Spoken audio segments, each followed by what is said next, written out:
You realize if you make $1 million a year in real estate, you're in the top 0.1% of all real estate agents in the whole fucking country? 0.1. Not 1%. 0.1. There's a story of this guy, he climbed like, as a professional climber, and he went through a really hard breakup, so he wanted to take his mind off it. So he picked this mountain in like Yosemite that's like literally fucking vertical. Like, it's one of the hardest mountains in the world to climb.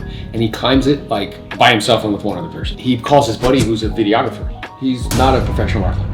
And he tells everybody he's gonna climb, so there's fucking, all these like people down below that are watching and all sort of shit. They get halfway up the mountain and there's a pass where you have to go from one side to the other, and it's like this thin. The professional climber goes right across. His friend gets stuck, and he starts to feel a lot of pressure because there's all these camera crews underneath and everybody's watching. He gets stuck there for like fucking like 48 hours. And the guy who's his friend, he tells him, just go without me. And the guy who's a professional climber says, look, I'm not leaving without you. So either we're gonna stop here or I'll help you get across. And then he takes both of their phones and he throws them off the mountain. All the pressure just went away, right? All the people below and all that other shit. And the fucking guy makes it across. There's fucking like this percentage of people who could even get halfway up that fucking mountain. He's looking at the one person up there instead of the fucking millions underneath him. Does that make sense? Mm-hmm. So like, here you are halfway up the mountain, what you're perceiving to be halfway up the mountain. You're the 0.01% of agents on the planet. You look up at a few others and you're like, man, I'm not doing shit. I'm a piece of shit. I'm not good. I'm not fast enough. I'm not quick enough. I'm not strong enough. And you know what you're not doing? Looking at the fucking millions of people that are looking up and being like, bro, you got halfway up one of the hardest fucking mountains in the world. Every new peak is like new air. So if you go up in altitude, the oxygen concentration is less. So it takes time to get acclimated to it. It takes time to get used to it. Large kept telling me, he's like, bro, I've seen your financials. You're going to die with a lot of money. Like, you don't need to worry about it. The second is Carla did a profit first statement where every week I can see cash in and cash out. Because even though you have resources doesn't mean you don't have anxiety around money. So I would see the cash in, cash out. I'm like, as long as it's green, we're fucking fine. It could be $200 green, like we're fine. You know what I'm saying? So that was also helpful. But Carla's gone through it too, where it's like, she's like, oh, well, I feel like my sister's, because, she's on the team, she's working, but like I'm going to yoga class. I'm like, it's because you're the boss.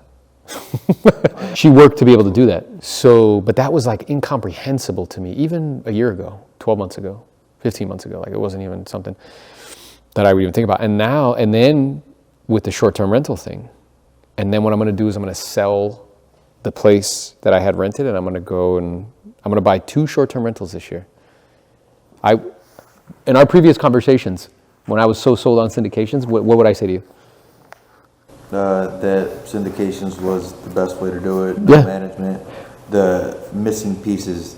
Taxes, and having the right person. Partner. So I wouldn't do it without an operational partner, right? Otherwise I really wouldn't. I'd just keep doing syndication. But we have the operational partner now, so check this out. I rent where I live, and I just bought a short-term rental. I sound crazy to a lazy mind. Most people would be like, what are you doing, bro? Whether it's syndications or the short-term rentals plus rev share, now it's like... Which one do you like better, this one or the last one we stayed in? Oh, that's a good question. Which one do you see yourself more living in? Oh, living in? I don't know. For you to live in? They're both pretty similar. Yeah. I'd have a pickleball court instead of a basketball court. Yeah. Yeah. 2 acres or 1 acre? 1 acre. Yeah. Yeah, and I'm starting to like see that, But that's a long way from my dad's a furniture repairman, and when we used to walk into houses like these, I'd watch him get small. You ever seen somebody do that? Where they in a way genuflect, right? So that would make me be like, oh shit, like this is like outside of us, right? But the way I'm starting to see myself now is like, all right, I give talks. I do events like these. Like I fly and meet with partners, right? That's what my role has become. But it's completely different. If you look at my calendar from what I was doing 12 months ago to what I'm doing today, it's completely different. Before it was filled with listing appointments and prospecting and negotiating. Now it's filled with third-party calls, coaching calls, and speaking events. But that's an evolution, right? But if I wasn't doing that, I wouldn't be able to serve you guys. I wouldn't be able to keep expanding because my thinking would be stuck. Does that make sense? But it baffles me, like it's unbelievable to me how much has happened because I've changed my mind. I realized that I had a meaningful net worth of a couple $1 million, but I didn't feel wealthy, and I still had to sell real estate to pay bills because I didn't have a lot of residual income. I was like, that's fuck. Well, something's wrong with that. You know what I mean? This fly is like wants to get in, huh? Something's wrong with that.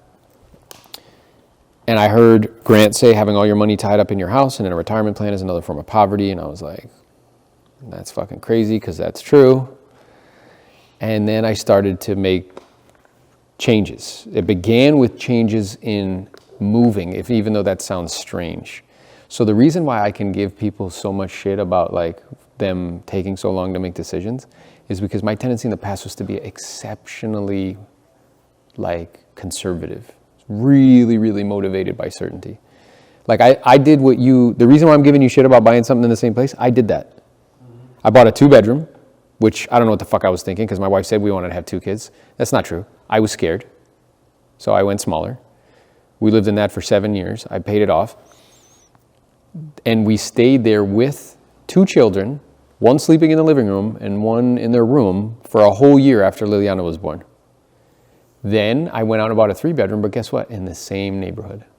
And I would be on these mastermind calls and there's people that are in their 50s and 60s and they're still talking about fucking contacts and shit. I'm like, bro, something's wrong. Something's up.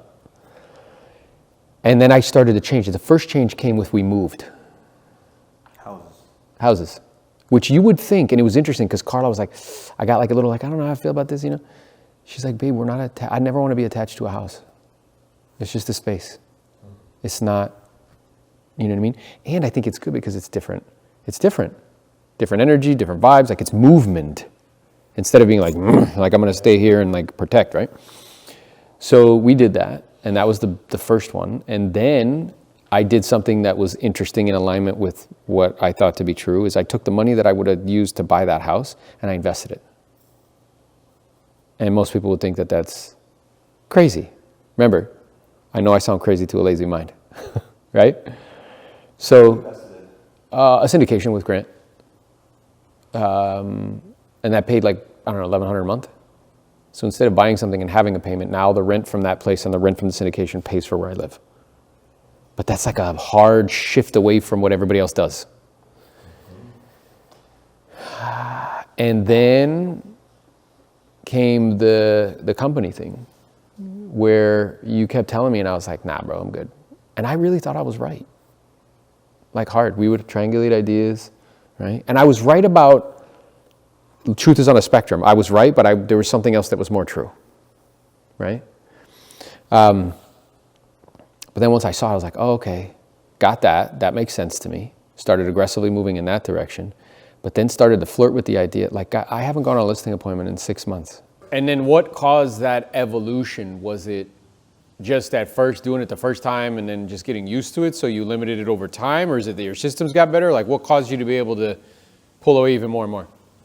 Well, 2 things. My systems got better, and then the other thing was that I have more confidence in my staff.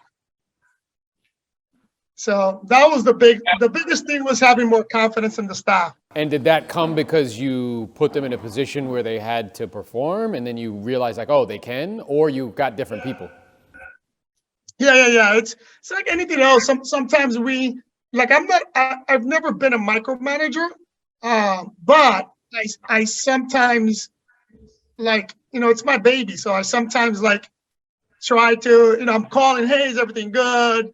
Anything going on? Anything I should know about? Well, I don't do that anymore. If it's a fire, because sometimes I'll get a message, I'm like, shit. And I have to hold myself back from responding to the message. And just letting my staff take care of it. And then the other thing is getting used to, or getting the clients used to reaching out to the staff before reaching out to me. And so did you, over time, you just kind of learn to trust them more, it seems like. And then the second is how do you handle that transition? Because some of these guys are transitioning from like, okay, I'm the guy who goes on the appointments to like, no, my people go on the appointment. So how did you do that handoff to, because I'm aware that a lot of the clients, they work with you and they worked with you originally and expect to speak to you. So how'd you handle that transition? Well, and like I'll take the phone call, and what I do now is I'll take the phone call, I'll take the email, and then I'll forward that to the staff, and then I'll just tell the client, let me look into it. But I give it to the staff, they give me the answers, and then I told them to reach out to the client, unless I personally know the client, like Chris, I'll personally call Chris, versus relying on the staff to do the phone call. But if it's a client that I don't have that personal relationship with, I'll just tell the client, hey, let me look into it. I'll forward it to the staff, and then I'll let the staff call and update the client. But you have to do that, because a lot of times, and especially when you're starting out and you're growing your business, people don't, for some reason, they feel more confident in reaching out to you because you're the owner. But 99% of the time, your staff knows more than you do. Because you're, for example, each property has a specific property manager. They deal with that property day in and day out. I don't. So I have to call them anyways and say, hey, what's going on with this? But the customer a lot of times feel more comfortable with you, especially if you were the one that brought that client in. They feel like they have that relationship with you, and they feel like you're the boss. So let me just go directly to you. But you really have to, take care of the client, but let your staff answer the questions. And then what caused you to kind of say to yourself, I want to go to make this trip like an annual thing? Well, the biggest thing is my wife. She doesn't fly. So throughout the year I'll travel, but I travel alone.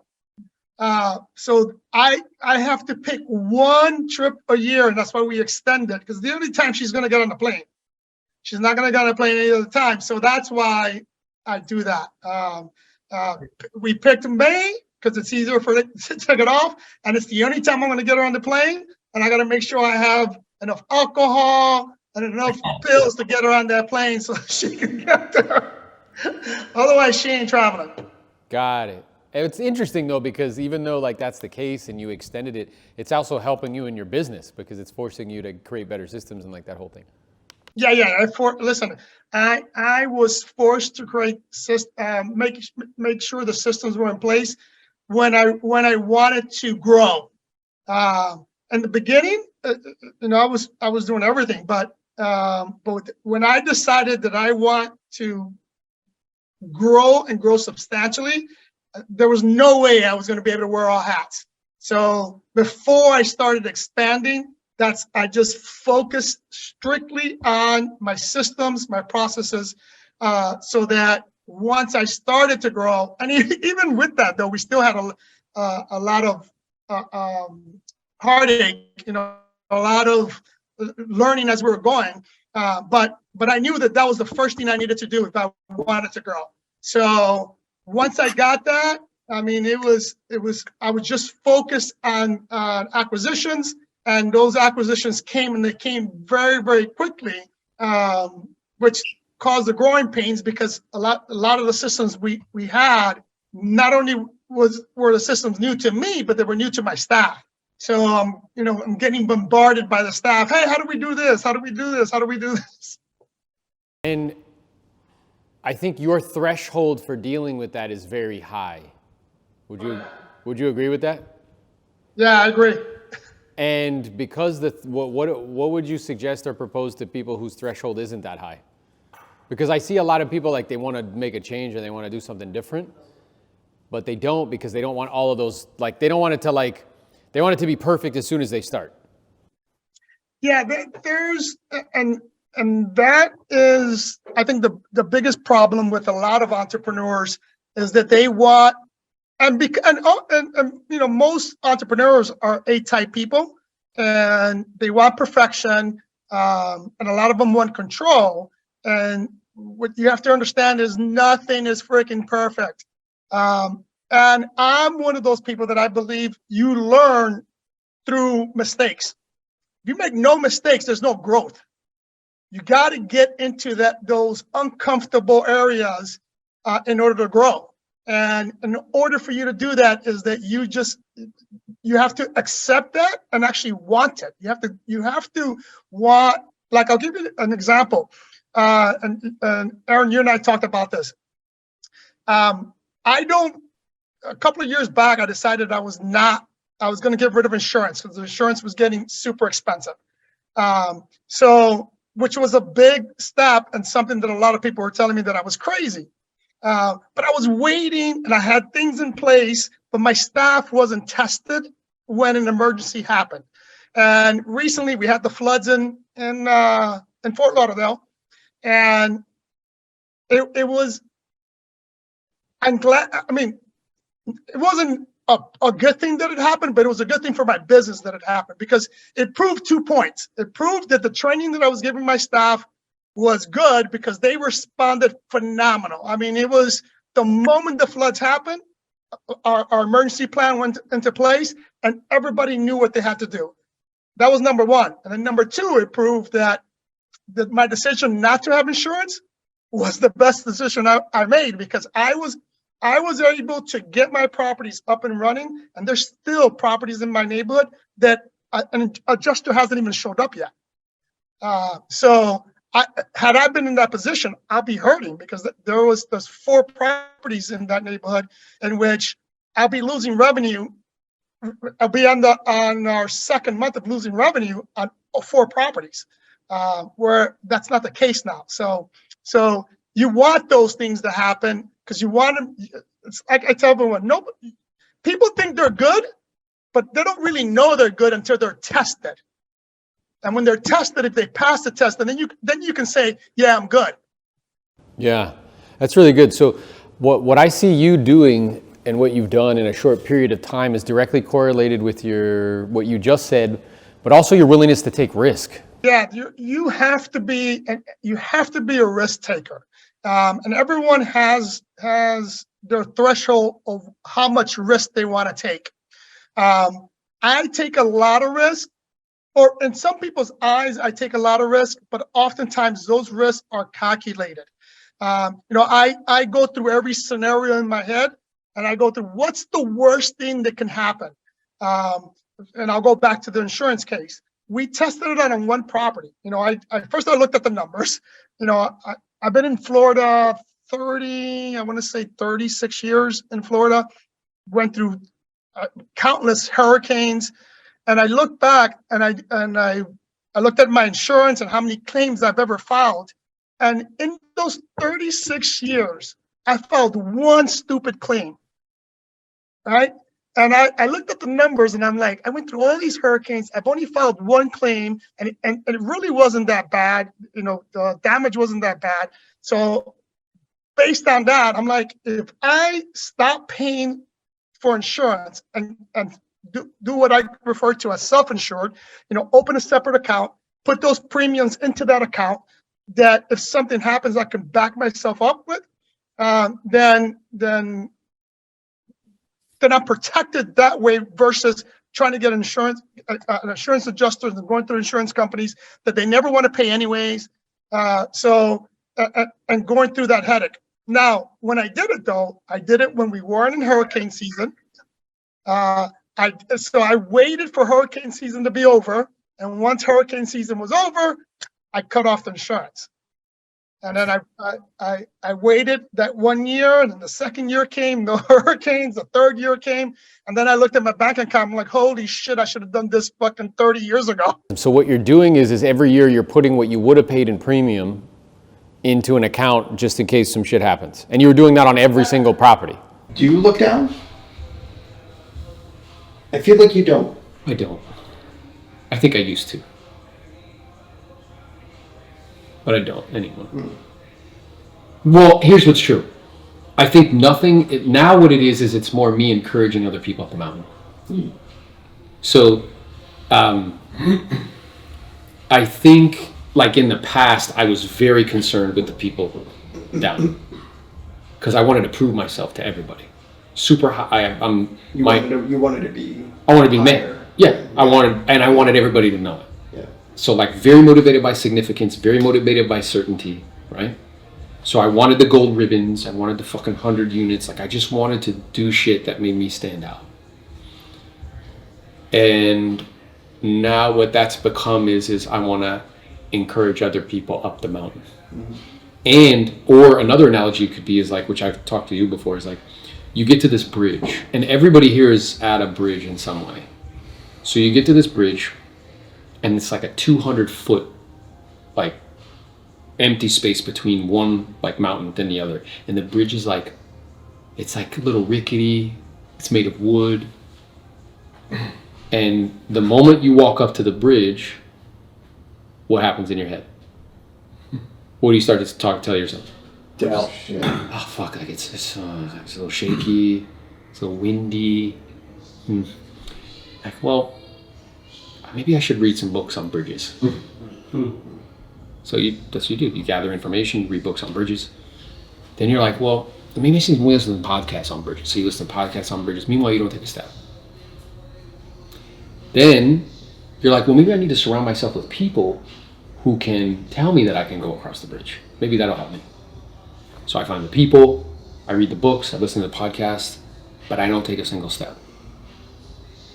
So what I view kind of like what I'm doing is the role is where I'm standing next to you, where you're right at the bridge. And just like the guy on the mountain stood next to his friend when he was making that cross, and he's telling him like, hey, you can do this. I know you can. I can't do it for you though. You have to take the step. You have to take the leap. And that's why it's called a leap of faith. It's not called a tiptoe of faith. It's not called a, like, it's not like, yeah, I'm going to go like this in baby steps. No, it's a leap of faith. Where you're like, oh, fuck, like, I don't know. Right? So what is margin? Margin in life refers to the space between our commitments, responsibilities, and activities, and the limits of our physical, mental, and emotional capacity. So it refers to the space between our commitments, responsibilities, and activities, and the limits of our physical, mental, and emotional capacity. Anybody besides me ever felt that there wasn't enough space between your work and other things? I have, for sure. And whenever you find yourself feeling overwhelmed, it's due to a lack of margin. And here's what we need to think about creating more margin. Creating more margin in our lives can help us reduce stress, improve our mental and physical health, increase our productivity and creativity, and allow us to focus on the things that matter most. And those things that matter most could be those intangible things like relationships and stuff, but it also could be the things that matter most in your business. But listen to what this is saying. Creating more margin reduces stress, improves our mental and physical health, and increases our productivity and creativity.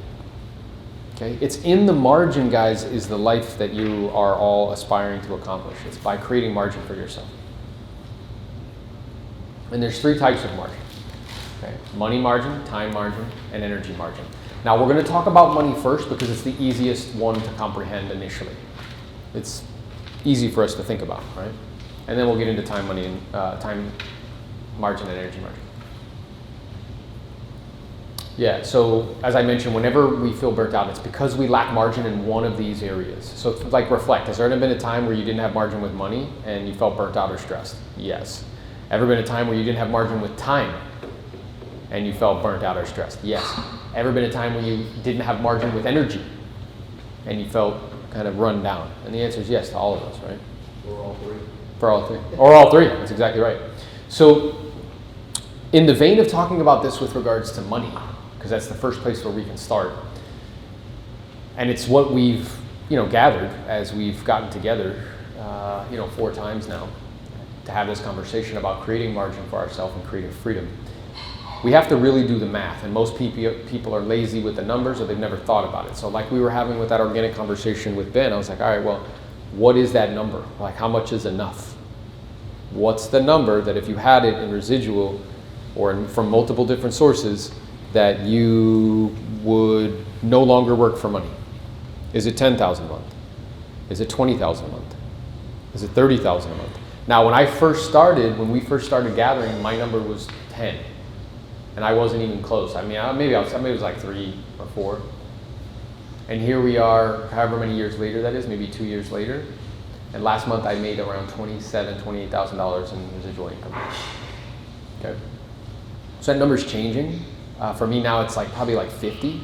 Like Jose, it's like, all right, you get 50, bro. Like, you do whatever you want. You know what I mean? But think about it. So how much? And then look at how much I need to invest in order to accomplish that goal.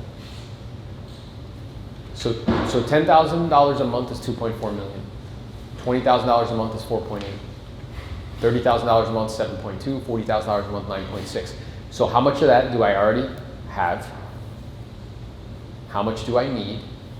Like, what's the difference? And when do I want it by? Okay? And then we can start to get real precise and intentional and purposeful about going after it and creating it for ourselves. So margin with money is the difference between what you need and what you have. What I see now is a lot of people are having problems because what they need and what they have are the same. There's no margin, right? Agents, because they increase lifestyle. Now, if you create a situation where what you need and what you have are the same, if anything changes like market dynamics, now you have negative margin. What's another word for negative margin? Negative debt. And then you have to work your way out of it, okay? So, and there are only a few vehicles where we can invest money margin. Okay? One is in attention, which we talked about. There's multiple different ways that you can monetize attention. Jose's done a really good job monetizing attention with ERC. How much money did you make last year with ERC?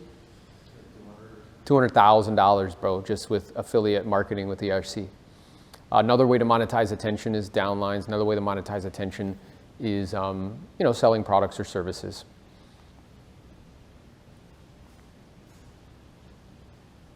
And one of the ways that I've decided to move in that has created a lot of margin for me is this downline example, which we've talked about before, and you guys have seen this, so we can run through it real quickly. It's very, very quickly how quickly you can start to produce meaningful amounts of residual income. So with 6 people that cap, and those people get 1 person and they cap, that's $20,000 a year in residual income, which I'm aware how much was required in us for order to accomplish that in the physical world. It's a lot. Okay? And this is my rev share from the last time we met. Okay? Just getting started. You notice the numbers, 64, right? Cool. About 3,000. I was super excited about it. You gonna take a picture of it? Yes, yeah, that's the last mastermind. This is what it has been today. And now it's even bigger than that. It's 128. And the last paid is 15,000. But like, look, guys.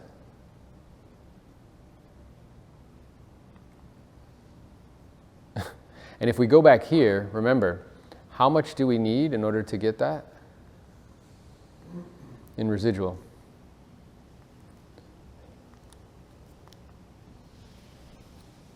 So in other words, I've increased my net worth by about $2.4 million since the last time we met.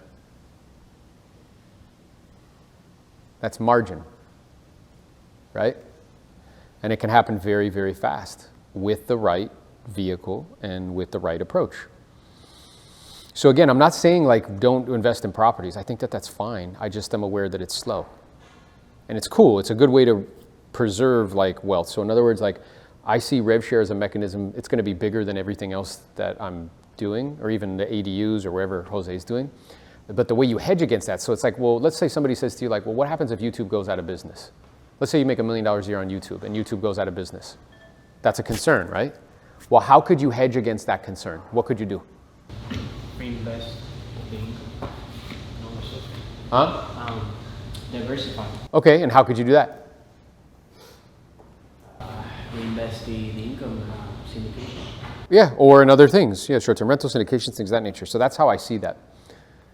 So here's what it is now. But look at the history, guys. I don't know if you can see that. So from when I started on 6/30 of 2022, it was 1,000. Look at it grow as it keeps getting bigger and bigger and bigger and bigger and bigger. Every month, and that's in a short period of time, guys. And look at the transaction volume going up. So it's just if you expand your concept of what you think a team is. I have 128 people on the team. They did 51 transactions. I was not involved in any of the management of that. I was not involved in any of the labor of that. You're laughing. It's true. It's true. He's like, holy shit. I was not involved. This is right. And this is arguably in a bad market. In a bad market. Yeah. So I was not involved in any of the management of those 51 deals, not involved in any of the fucking capital requirements. A lot of stress in those 51 deals. A lot of almost fall apart. A lot of like, hey, what do I need to do? Like a lot of all of that. And that produced a revenue stream that's equivalent to $2.4 million a year and 6%. This is compounding plus leverage. Does that make sense? The other vehicles that we're messing with, whether it's index funds, that compounds, but it's not leveraged. Real estate, there's a little bit of leverage, right? But the deal is you need massive amounts of capital in order to really to get meaningful amounts of residual, right? So it's fine. I think it's a good wealth preservation tool, right? Because I don't know anything else that I could be investing in that would show that amount of increase. Guys, that's 100% increase from 1,000 to 10,000. If something's growing at 15% per month, what does that mean? What happens in 7 months, 8 months? I'm sorry? Doubles. This is, again, we can't, like, it's not even keeping up. We just did this and it's already 128, but like 128 means 8 months from now will be what? 256. 8 months from then will be what? 512. 8 months from then will be what? You know, it's going to be at the bottom of the net worth. Yes, I'm going to get to that. I love that you see that. So, but I want you guys really to understand compounding. Because I thought compounding was like, you know, I get 6% returns. Which is cool, it does compound, but it takes 10 years to compound. To double, it takes 10 years to double. This is doubling every 8 months. Think about how big that is. Like, think about the difference in that. It says the equivalent in net worth. In thousands. So that's the most updated one. You see it right there. It's 15,874. But that's the equivalent of $2.6 million. Guys, I want you to just, for a second, okay, comprehend this for a second. Like, really think about this. It took me 16 years of 70 hours a week, 100 plus homes a year for 10 years in a row, 200 deals a year twice to accumulate this.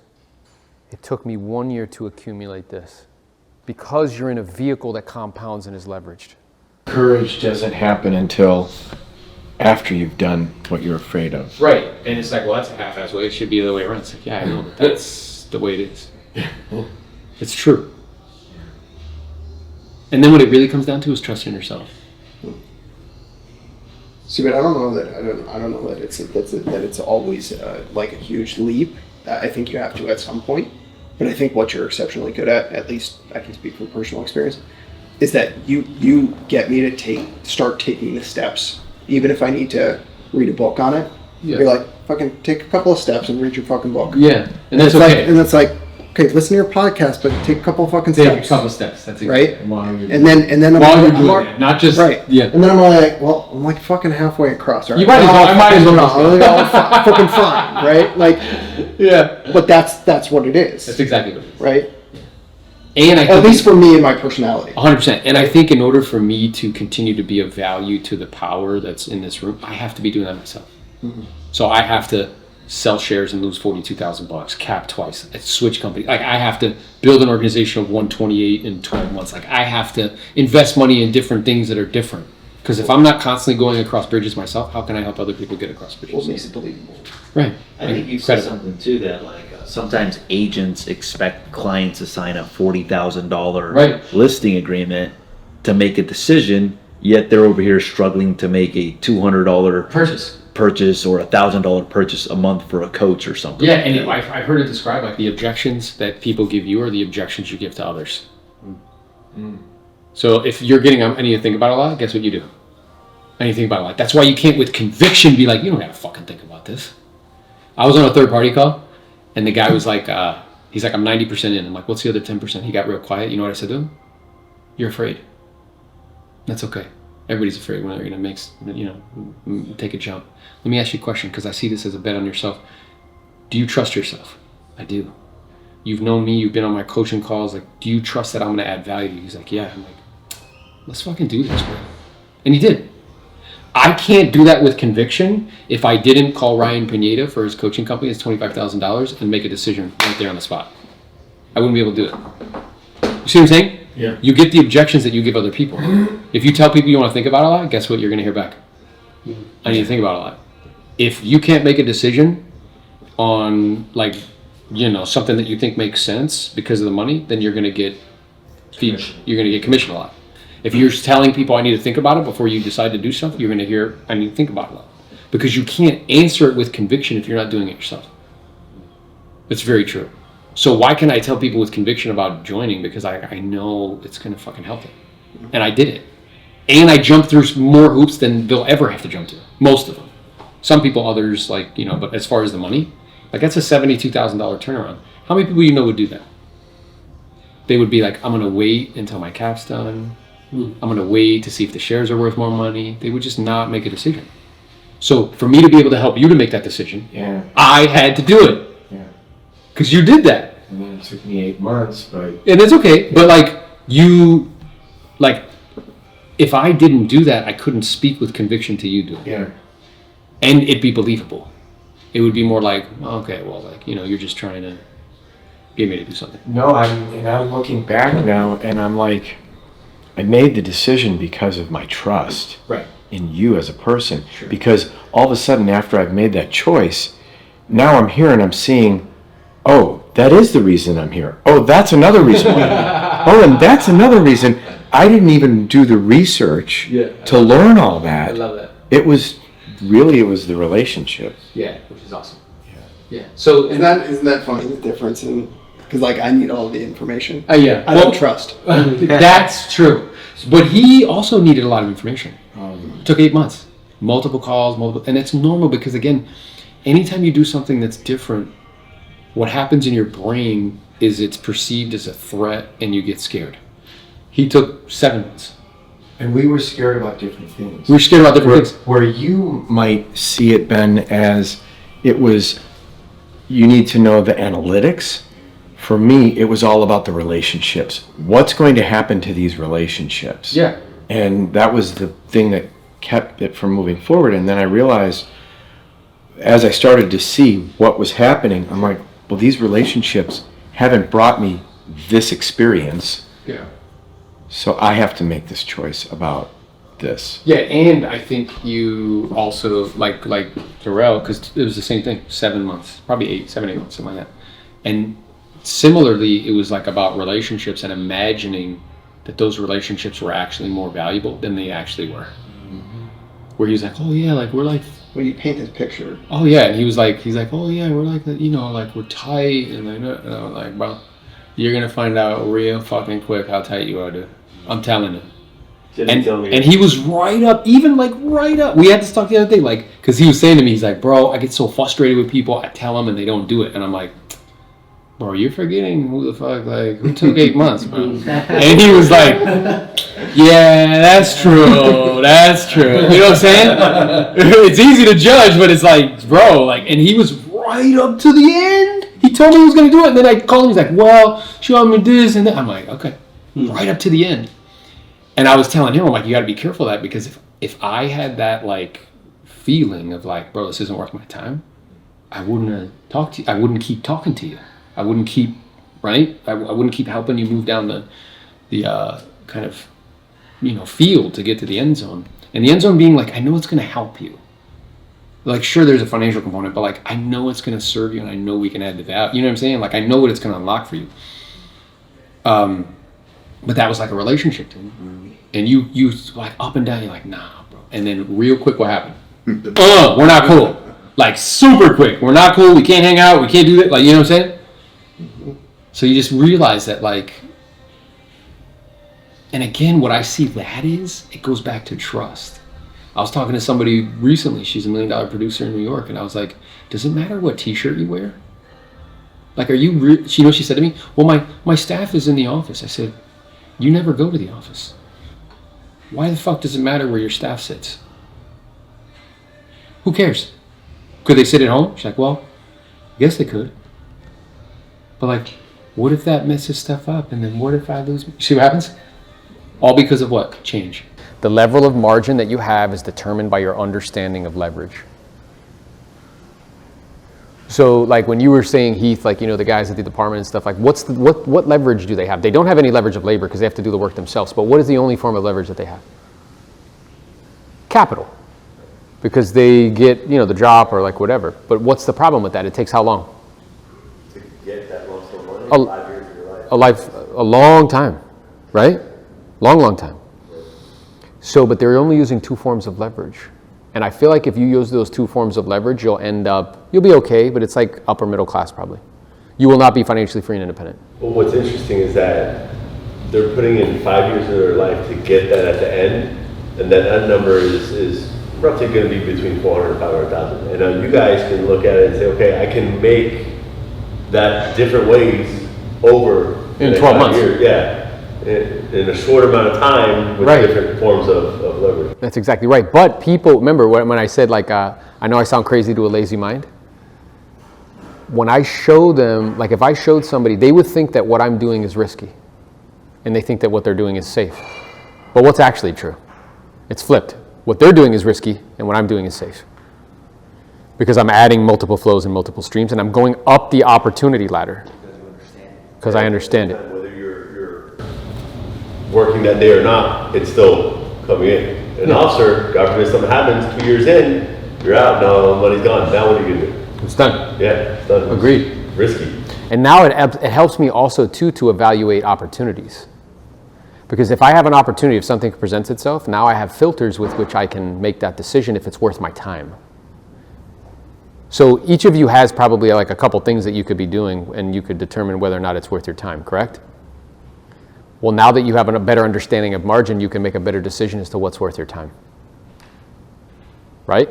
Because my time is something that's my most valuable asset, and I want to stack it on top of the vehicle that has the biggest multiplying effect and is the most leverage. Okay, and this is the screen that really kind of changed it for me. I love how Gabriella did that. That looks so good, doesn't it? So he's gonna, you know, Jay-Z has a saying that says, I'm not a businessman, I'm a businessman. This, what he showed me was like, okay, here's the breakdown.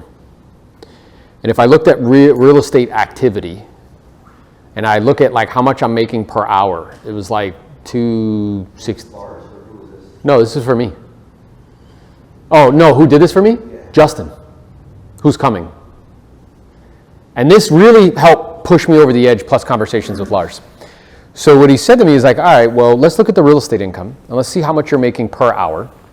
You have to back out costs, right? You back out your taxes and shit. So you'll notice I'm making about $106 an hour? Which when you really think about it, you're like, God damn, that's not that much. When you really think about it, right? So then we looked at consulting and we said, okay, how much is that? Now notice that consulting is twice what the other one was. So what did it logically make sense for me to do? Yeah, well, move more in that direction. But then look at syndications. But I want you to think about the time that's being reclaimed. So if it's $101 an hour, it's 800 hours of your life. 800 of that 2,600 is being reclaimed. So I'm just buying back my time now, okay? Short-term rentals. I bought one, I'm gonna buy another one. But you can see, based on that income, I'm reclaiming even more time. The goal isn't more units. I have no idea what this is about, so I have no expectations. They didn't disclose what was going to happen, so I don't like to walk blindly, but I think it's going to be something relaxing, though. I couldn't see something too crazy going on with some yoga mats on the floor. So. I think we're about to do some breath work. We're kind of trying to keep it a little bit of secret because there's a couple guys that have no idea how much their mind and their spirit's going to be blown right now, so I don't think I should say too much. It's weird because it's like I look forward to it, but I'm kind of scared inside because I don't know what to expect. I feel that it's going to be something where I have to be emotionally open. Part of me, it's looking forward to this, but a part of me, it's also scared of not knowing what can come out of it. So we're getting ready to embark on a somatic breathwork session. And so what that means is we're going to be utilizing the breath to go into the body. We're going to heighten the nervous system, get it activated. And that's going to allow the emotions that are suppressed in the body from the last day, week, years, and childhood to come up and out. I'm going to use different cues such as music, the power of touch to help full express these emotions.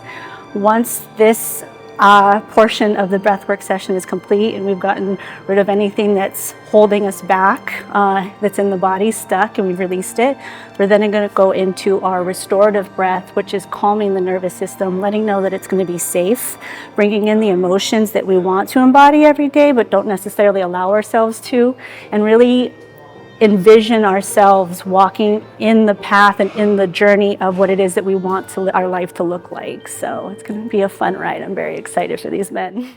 I felt like when I would breathe in, I breathe in peace, and I would exhale pain. I was really close to my grandpa.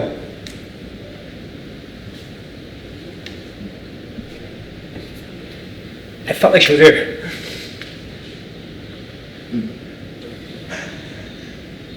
It's like this intense light was so incredible. And I feel also like I have pain I have to work on. Sometimes I think it's emotion. Yeah. But it's something that I need to work on it. I agree. I've done a lot of breath work, and it's very frequent that I will go into bliss. It's not unexpected from me. And when you brought up guilt and shame, there were some very real images that came.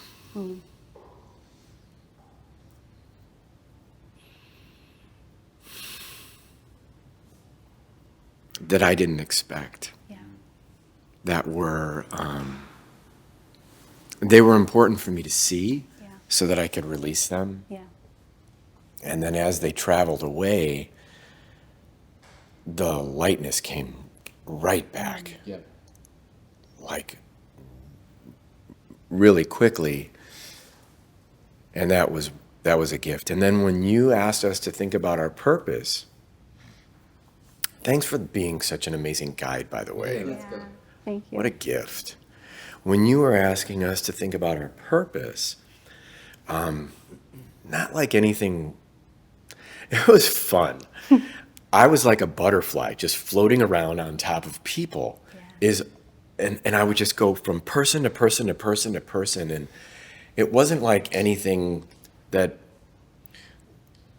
I might relate to. It was a lot of fun and free.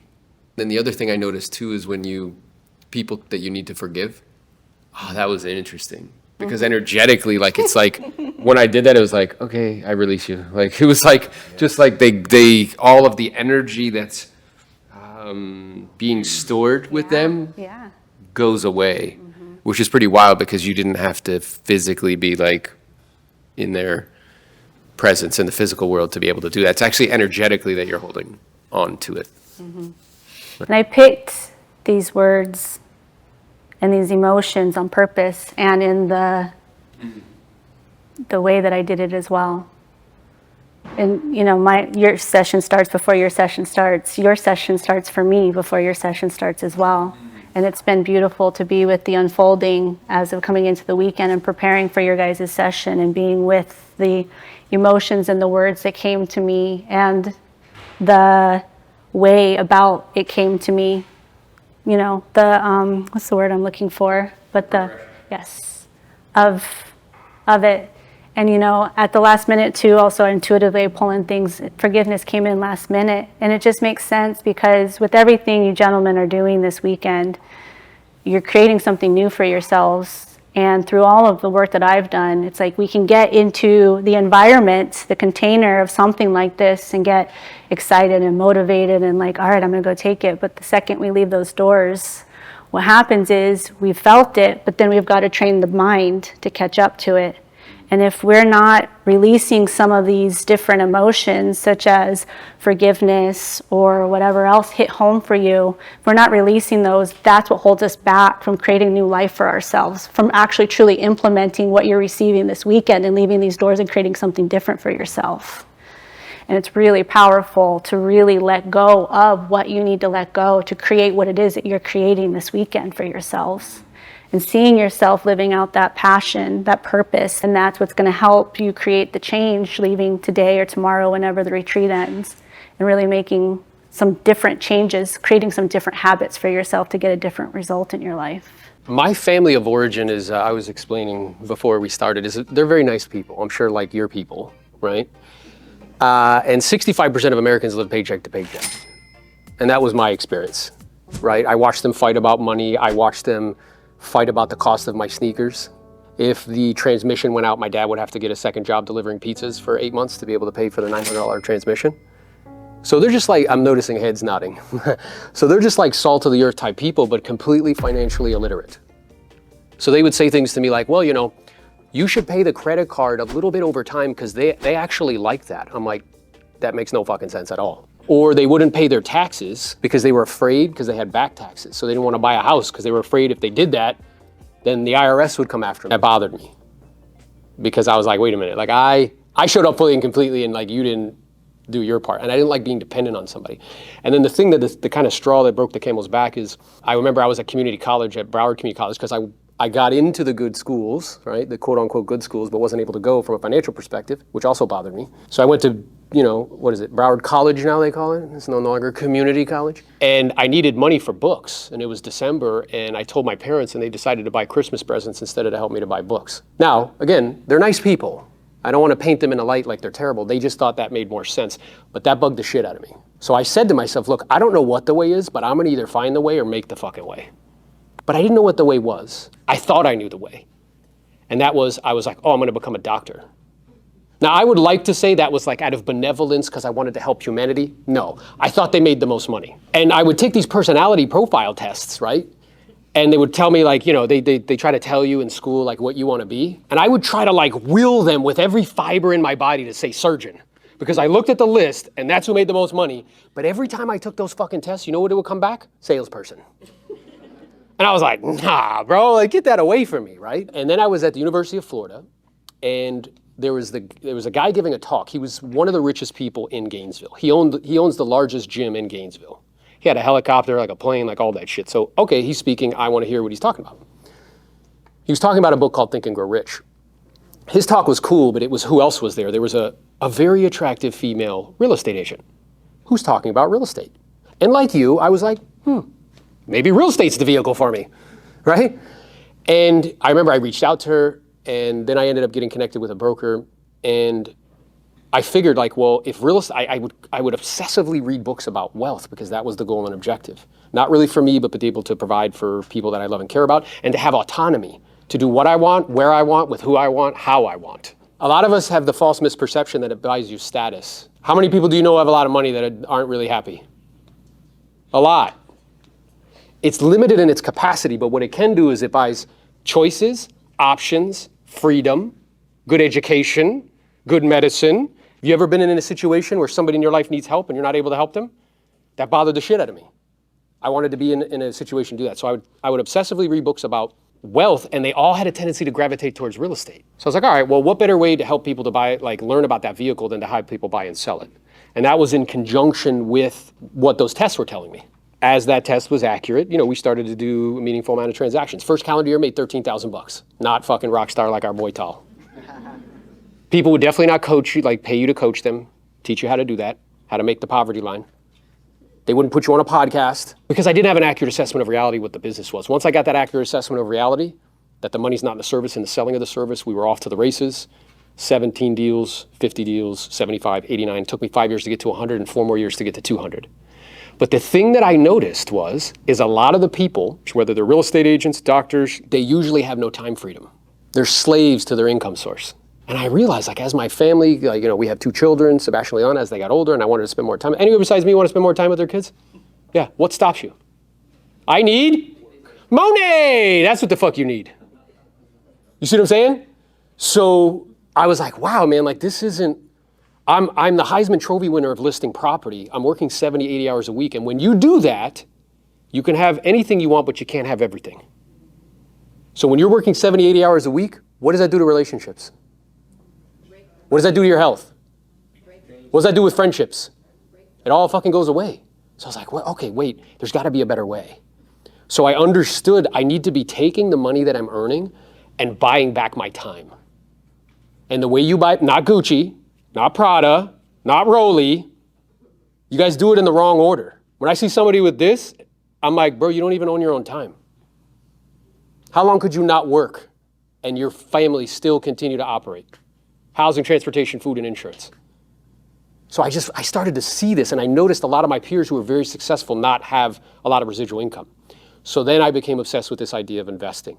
And it started with individual, single family, yes. I'm gonna have to cut you off. Yeah, and then it continued with now syndications. If we give him the mic for 2 It'd be all day.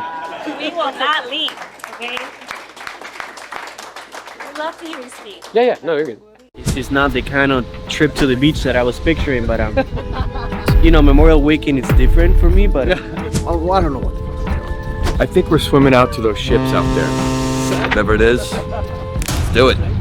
Getting ready, bro. Getting ready to get in, face our fears. The first evolution is going to test a couple things. It's going to test somewhat endurance as we're going to be swimming out, but it's also going to test courage, being able to overcome something that you probably haven't done before. So what we're going to do is we're going to head out, tread for a couple minutes in a certain point, and come back. Just be mindful, safety precautions. There's sea life out there. Just be mindful of what's in the water. So you feel something next to you, whatever else, no need to splash around, no need to kick.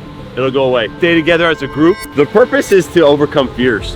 You know, it's showing us that we can adapt and overcome anything that's thrown our way. Water at night, something in your life, personal life, doing something work-wise. Is being able to overcome a challenge and fear that you haven't anticipated before. Each of us are going through an evolution, and we're attempting to do things that are very uncomfortable, whether that's speaking in front of groups, whether that's moving away from actively selling real estate and be like, I can't fucking do that, I don't know. Going into the dark water is the equivalent of moving into a space that you're not 100% certain that you know what's gonna happen. But instead what you have to do is just trust yourself and trust the people that are around you.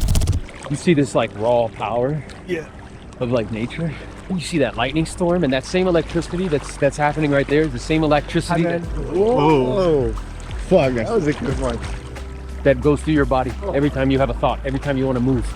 I'm sure a lot of you guys had your reservations about coming out here and you know what could happen or what if could happen, and now we're out here and it's actually a good time. You know, a lot of times you expect something to be a lot worse than it actually is. Originally I didn't want to do it, and I felt a lot more comfortable with people. That was an understatement. I was trying to find every excuse to bail out on it. And sometimes you are doing something new where you don't know what it's going to look like, and once you actually do it, it's like, oh, that wasn't that bad, or that was a piece of cake. Would I do it again? Probably not my choice. You were like, hey, if I had to do this myself, I wouldn't have done it. It's true. I was watching you like start to talk yourself out of it. You're like, and he looked at me like, bro, really, bro? Well, I'm glad you did. Yeah, I'm glad I did too. Good job. Good job. Good job, everybody. Good job. Hey, I would let your body warm up naturally, the way Mark's doing. Your metabolism, it speeds it up because it's having to warm your body up from the inside out. And if you shiver, let your body shiver. Our tendency is to want to like pat dry or like jump in like, like warm water to alleviate it. Don't do that. I mean, you can if you want to. I wouldn't propose it. If you're not dialed in, my experience is you'll shiver. But when you were, I watched you. You went into like meditative, like, and you may shiver. I mean, it's not, depending on how long. If I stay in here for 4 minutes, then I might shiver. Mm-hmm. It's the same thing. Like if I'm pushing in some way, and I want to stop. It's the same thing here, where like I have to force my nervous system to be like, I'm fine. We're not going anywhere. How can I alleviate this discomfort immediately? And I'm the boss. Like this is what we're doing. Helps with recovery, 100%. Increases endorphins by like fucking some insane amount. It's the same as cocaine, and it lasts for that's the old Mark coming out. Hey, I was like to Terrell, I'm like, oh, that's a new version. That's the old version of Mark. Chicken. Something that is a staple in so many people's diets is actually really inflammatory to their system.